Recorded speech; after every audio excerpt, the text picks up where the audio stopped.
7번. 사기꾼 피해자들의 공통적 특징. 1997년부터 몇 년간은 나라 전체가 외환위기로 인해 불안한 상태였다. 그 시기에 캐피탈 회사로 위장한 여러 종류의 대부 회사들이 전국적으로 등장하여 사기를 쳤는데 피해자들이 상당히 많았다. 그 당시 내가 의문을 품었던 것은 왜 그 피해자들이 인천, 울산, 부산 같은 곳에서 유달리 더 많았을까였다. 내 짐작은 이러했다. 내가 경험한 바로는 우리나라 항구 도시들은 밀수뿐만 아니라 화물 입출항에서 발생하는 여러 가지 커미션 및 리베이트로 인해 검은 돈이 가장 많이 돌아다니는 곳이다. 그 검은 돈 때문에 이곳에서 평범하게 사는 것 같이 보이던 사람이 갑자기 고급차를 타고 으스대는 모습도 나타나게 되며 그 이웃들은 이 세상에는 돈을 쉽게 버는 어떤 투자 방법이 있지만 나만 모르고 있는 것 같은 착각에 빠지게 되어 잘 알지도 못하는 투자에 쉽게 돈을 맡기는 것 아닐까. 이 과정에서 사기꾼 피해자들은 결국 다음과 같은 공통점들을 보이게 된다. 첫 번째, 돈을 쉽게 버는 방법이 분명히 있는데 나만 모르는 것 같다. 돈을 쉽게 버는 방법이 있기는 있다. 카지노에 가서 잭팟을 터뜨리면 된다. 그러나 확률이 너무 낮다. 이게 중요하다. 확률이 낮은 게임에서 행운을 기대하지 마라. 코인 투자를 한 사람들 중 일부는 대박을 맛보기도 했겠지만 폰지 사기처럼 계속 새로운 구매자가 들어와야 가격이 유지되는 게임이고 네덜란드 튤립 투기와 그런 맥락에서 동일하다. 물론 주식이나 부동산도 새로운 구매자가 들어와야 이익이 발생되는 구조인 것은 마찬가지이지만 주식에서는 배당금이나 회사 가치의 중대라는 것이 존재하고 부동산에서는 임대 수익이 발생될 수 있다는 점에서 본질적 차이가 있다. 이 주식이나 부동산에도 사기꾼들이 도사리고 있을 가능성은 언제나 존재한다. 이 역사적으로 볼 때 영국의 남의 회사 주식의 경우는 악명이 높은데 아이작 뉴턴처럼 머리 좋은 사람도 처음에는 이익을 맛보았으나 후속 투자를 계속하면서 결국은 현재 시세로 20억이 넘는 돈을 날렸다. 반면에 음악가 핸델은 주가가 올랐을 때 재빨리 처분하고 더 이상 투자를 하지 않아 상당한 이득을 보았다. 두 번째, 하루빨리 부자가 되고 싶어 한다. 기본적으로 부자가 되려면 다른 사람의 호주머니 속에 있는 돈이 그 사람의 자발적 의사로 내 호주머니 속으로 들어오는 횟수가 많아야 한다. 이 자발적 의사라고 함은 곧 신뢰를 의미하는데 신뢰를 얻는 데에는 상당한 시간이 필요하다. 하룻밤새 그 신뢰가 쌓일 것이라는 생각은 버려야 한다. 세 번째, 저 사람은 고급차를 타고 명품도 많이 갖고 있으니 부자라고 쉽게 믿는다. 슈퍼카나 명품, 호화로운 주택 등을 보여주며 자기가 아주 잘 살고 있음을 내세우는 연놈들은 모두 다 빨리 부자가 되려는 연놈들이지 실제 부자는 아니다. 진짜 부자들은 대중의 인기를 얻어야 하는 사람이 아닌 이상 자기 소유물을 대중에게 보여줘야 할 필요가 전혀 없다. 4번.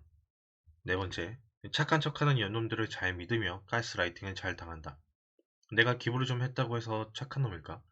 이 독거노인은 굶어 죽어도 돕지 않고 노숙자에게 10원도 준 적 없는데 그게 착한 거냐? 사기꾼들이 착한 척하는 이유는 그래야 설마 저 사람이 저렇게 착한데 나에게 사기치겠어 라는 믿음을 야기시킬 수 있기 때문이다. 결론. 사기를 당하지 않으려면 30년 넘게 사기꾼을 잡아온 서울 동부지검 중요 경제범죄조사단 임채원 부장검사가 2022년 1월 21일 CBS 라디오 김현정의 뉴스쇼에서 말한 내용을 아래 QR코드를 통해 사이트를 찾아서 읽어보고 네이버에서 사기꾼의 특징을 검색도 해봐라. 기사는 미안할 정도로 잘해준다. 사기 전문 검사가 말하는 사기꾼 특징 이가영 기자.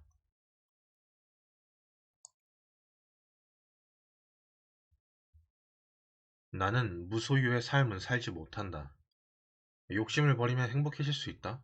맞는 말 같다. 이 도가의 태편경은 말한다. 재물이란 천, 지, 중화의 소유로서 그것으로 사람을 함께 기르는 것이다. 부유한 집은 단지 우연히 이를 모아둔 것에 불과하다. 이는 마치 창고 안의 쥐가 늘 혼자 배불리 먹고 있지만 이 큰 곡간의 곡식이 본래 그 쥐의 소유가 아닌 것과 같다. 성경은 토지는 다 내 것임이니라 너희는 나그네요 우고하는 자로서 나와 함께 있느니라 라고 하면서 모든 것이 하나님의 소유임을 말한다. 불교에서는 자본주의적 가치를 장려하기도 하지만 그럼에도 불구하고 재행무상이라고 잘라 말한다. 그 어느 종교이건 그 가르침대로 살았던 성인들은 모두 돈을 초월하여 행복한 삶을 살았을 것이다. 그저 성인들을 존경하며 그 마음이나마 조금 배워보고자 하는 속세의 나 같은 사람들은 돈에 대하여 어떤 자세를 가져야 하는가? 이 부모에게 효도하면서 바람을 피우지도 않고 도둑질도 하지 않았으며 거짓말하지 않고 정당하게 부를 획득한 자라고 하여도 좋고 하여도 종교 안에서는 안심하지 못한다. 예수는 그런 사람에게 그 부 모두를 팔아 이웃에게 나눠주지 않는 한 천국에 들어가지 못한다고 말하였다. 참으로 실행하기 어려운 주문 아닌가? 그래서 나 같은 부자는 천국에 들어가기가 어렵다. 하지만 세리장 삭개오가 자신의 소유 모두가 아니라 절반을 가난한 자들에게 주겠다고 했을 때는 구원이 이 집에 이르렀다고 했다. 왜 세무서 직원에게는 천국이 50% 세일가로 제공되는지는 불만이 없는 것은 아니지만 어쨌든 재산의 절반 정도를 나누어주는 조건이라면 할 만하다. 그러나 아직도 긴장을 늦추면 안 된다. 성실하게 농사지어 부자가 된 농부가 이제는 좀 놀면서 쉬려고 하는데 예수는 그를 어리석은 자여라고 책망한다. 생명은 하나님의 것이므로 자기를 위해 재물을 쌓지 말라는 것이다. 결국 요지는 베풀라는 것이다. 그렇게 하면 행복해질까? 그런 것 같아. 그러나 어느 종교에서도 일하지 말라는 법은 없다. 오히려 성경의 달란트 비유를 보면 한 달란트를 그대로 갖고 있다가 주인에게 돌려준 종은 주인에게서 악하고 게으른 종이라는 책망을 받고 슬피 울며 이를 갈이 잇는 벌을 받는다. 이 최선을 다하지 않고 자신의 삶을 방관하는 자는 그 있는 것까지 빼앗기고 있는 자는 그것마저 받아 더 풍족하게 된다라고 한다. 게으른 자들 덕분에 부자가 되는 사람도 있다는 해석도 할 수 있고 부익부 빈익빈은 피할 수 없다는 말도 될성 싶다. 종교적 차원을 떠나 자연 속에서 무소유의 삶을 산다면 행복을 얻을 수 있을까? 그런 것 같다. 무소유의 삶은 분명 소유를 위한 전쟁에 지치고 피곤한 사람들에게는 대안적 삶이다. 법정 스님의 수필집 무소유를 보면 그 사실을 알 수 있다. 당신이 법정 스님이나 디오게네스처럼 혼자 산다면 무소유의 삶을 살아도 된다. 그것은 정말 대단한 용기이다. 그러나 가족이 있다면, 사랑하는 사람이 있다면 그런 식의 행복 추구는 너무나 이기적이다. 아니, 모든 것을 포기하기에는 하고 싶은 것이 너무 많은 사람은 어떻게 하란 말인가? 이 법정 스님조차 돈 자체는 잘 번다. 99년 1월 국민일보 기사에는 법정 스님이 98년도에 인세로 받은 돈만 2에서 3억 원이라고 하였다. 디오네게스는 돈 대신 프리섹스를 즐겼던 것으로 알려져 있다. 현실적으로 선택 가능한 무소유의 삶은 인간과 동식물과 자연이 공생하며 행복해지는 삶을 제시했던 일본의 농부 야마기치 미요조의 영향을 받아 전 세계 50여 곳에 세워진 무소유 공동체들에서 엿볼 수 있다. 이 무소유는 공동 소유와는 전적으로 다르다. 이들은 세상에 어떤 것도 소유될 수 없으면 다만 쓸 뿐이라고 여긴다. 그들은 소유욕이 올가매는 구속에서 벗어나 자유를 누리고 더할 나위 없는 마음의 여유를 누리는 것 같다. 소유나 무소유나의 길은 각자의 선택이다. 나는 무소유의 길을 존경하지만 자발적으로 원하였던 적은 없다. 무소유를 실천하기에는 나는 너무 하고 싶은 것이 많다. 속인이라고? 물론이다. 성인이 척한 것도 없지 않은가. 나 같은 속인들을 위하여 이미 60년대에 에리히 프롬은 소유냐, 존재냐에서 소유함으로써 행복을 누릴 수 있다고 믿는 소유형 인간이 되지 말고 존재형 인간이 되라고 하였다.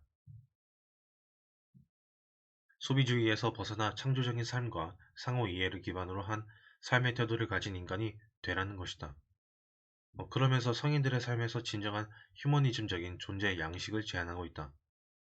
맞는 말이다. 그러나 아무리 그의 말이 우리의 이성을 움직인다 하여도 우리가 순식간에 소유로부터 초월하여 존재형 인간이 되는 것은 아니지 않는가. 제레미 리프킨이 소유의 종말에서 더 이상 소유는 필요하지 않다라고 아무리 말하여도 무소유의 길을 택하지 않은 삶에서는 소유가 여전히 행복의 한 조건으로 남아있다. 간디는 이런 말을 했다고 한다. 내게는 소유가 범죄처럼 생각된다. 그는 무엇인가를 갖는다면 같은 물건을 갖고자 하는 사람들이 똑같이 가질 수 있을 대로 하나라는 것이다. 그러나 그것은 거의 불가능한 일이므로 자기 소유에 대해서 범죄처럼 자책하지 않을 수 없다는 것이다. 정말 성인이다. 하지만 나는 눈이 오는 날 길거리 어딘가에서 굶어 죽는 사람이 있다고 할지라도 나 자신은 사랑하는 아내와 향기 그윽한 원두커피를 함께 마시고 싶다. 바람 부는 날 나는 깨끗하게 다림질된 셔츠를 입고 싶다. 비가 오는 날 좋아하는 음악을 마음껏 크게 듣고 싶기도 하며 마음이 맞는 사람들과 술 한잔 정도는 하고 싶다. 어느 뜨거운 여름날에는 바람이 살랑거리는 창문을 열고 하얀 시트가 깔린 침대에 편안히 누워 팬티 바람으로 낮잠을 자고 싶다. 그곳이 바닷가 해변이라면 더욱 좋다. 매일같이 샤워도 하고 싶으며 샤워 후에 시원한 음료 한 잔은 마시고 싶다. 나는 좋아하는 사람과 헤어져야 할 때 버스가 왔다고 같이 뛰어가기보다는 택시를 잡아 편히 집까지 바래다주고 싶었다. 송영란 시인은 이러한 나의 마음을 별것 아닌 것을 그리워하는 그리워함이라는 시에서 비슷하게 표현하고 있다. 하지만 나는 안다. 그 시에서 별것 아닌 것처럼 나열되는 뜨거운 물 목욕, 갓굿 빵과 커피, 깨끗이 다린 옷 등을 실제로 누리는 것이 만만한 문제가 아니라는 것을, 돈이 어느 정도는 있어야 한다는 것을. 이 영화 존 큐에서 주인공 존 큐는 가난한 흑인 노동자이다. 어느 날 그의 아들이 심장병으로 쓰러진다. 이 수술비 25만 달러가 있어야 하지만 자동차 할부금도 내지 못하여 짤을 빼앗긴 처지이다. 결국 그는 아들을 살리려고 병원에서 인질극을 벌인다. 아들에게 심장을 주기 위해 권총 자살을 결심한 존 큐는 아들에게 이렇게 말한다. 돈도 많이 벌어. 남을 배신하더라도. 아빠처럼 바보같이 살지 마. 돈이 있으면 모든 게 다 쉽다. 나 역시 내 가족이 수술비가 없어 죽어야 하는 상황은 정말 견디지 못한다. 그래서 소유하고 싶은 본능을 어쩌란 말이며 황금이 돌로 안 보이는데 어쩌란 말인가. 아무리 사랑이 넘쳐나는 부부지간이라고 할지라도 남편의 빚을 갚고자 아내가 여기저기 돈을 꾸러다니지만 모두 냉랭하게 대할 때 아내는 서러워질 것이다. 이 쪼들리는 살림에 쓰레기 봉투 하나를 아끼려고 지나치게 꽉꽉 눌러 담다가 그만 비닐 봉투의 옆구리가 터지고 말았을 때 아내는 서글픈 생각이 들지도 모른다. 나는 내 아내와 내 가족에게 그런 서글픔만은 주지 않으려고 했다. 영화 존 큐에서 주인공은 불경기임에도 불구하고 카드빚은 생각하지도 않고 새 자동차를 구입하는 한심한 가정에 지나지 않는다. 이런 사람들은 돈을 남을 배신하여야 버는 것으로 생각한다. 내가 택한 삶은 소유의 삶이었으나 명심하라. 사업과 투자의 종잣돈을 마련하기 위하여 불필요한 소비는 최대한 억제하였다. 즉, 소유를 지향하면서도 전략을 미덕으로 삼고 행복하게 돈을 모으며 살았다. 그리고 그렇게 하여 모은 돈들은 점점 더 불어나더니 나를 부자로 더욱더 만들어주었고 그때부터 비로소 소비를 하기 시작했다. 기억해라. 소유를 더 하려면 무소유에 가까운 절약부터 하여야 한다는 진리를 말이다. 우리들의 생활이 철학적 사고와 지고의 선으로만 가능한 것은 아니다. 인간으로서 누려야 하는 근본적인 것들을 얻기 위해서는 돈이 어느 정도는 있어야 한다. 당신이 내 가족의 수술비를 줄 것도 아니라면, 그리고 당신이 간디처럼 크게 버린 사람도 아니라면, 그래서 아무리 돈 냄새가 물씬물씬 나더라도 크게 버리면 크게 얻는다는 헛소리는 하지 말라. 적어도 내 눈에는 크게 버릴 만한 것을 가져본 적도 전혀 없는 이들이 무소유 어쩌고저쩌고 하는 것은 자위행위에 지나지 않아 보인다.